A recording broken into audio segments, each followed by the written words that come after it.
কেউ জাতি দেয় না আমারে। আমি এত কষ্ট করে আমার কেউ জাতি দেয় না। রাজবাড়ী জেলা আমার, রাজবাড়ী জেলা, বালিয়াকাটি থানা। আগে ছিল জিবল হাকিম এমপি, সে পলাইছে। এখন হচ্ছে হারুন এমপি। তার আগে বিএমপি ছিল সাবু এমপি। আজকে খালেদা জিয়ার দেখছি আইছি।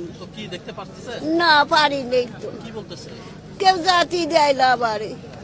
আমি এত কষ্ট করে আমার কেউ জাতি দেয় না। তাই আমি এখন দেখুন সব জায়গায় ঘুরতেছি।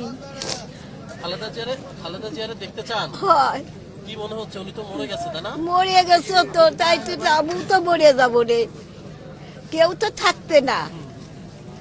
যতই বলো গাড়ি বাড়িয়েছি, 3.5 হাত জায়গায় তোমারই আসল, বুঝেছো? দেখছি তার হাতও ধরছিলাম, সে আগের ফিরে বালি এখান দিকে ছিল। শরকত মিদ্দার হলো ওনার ধর্ম ছেলে খালেদা জিয়ার। কখন আসছেন আপনি? আমি বাড়িতে কালকে, আবার বাড়ির কেউ জানে না, কারো কাছে বলে আসি, নাহলে আমার আসতে দেবে না। না বলে চলে আসছেন? হয়।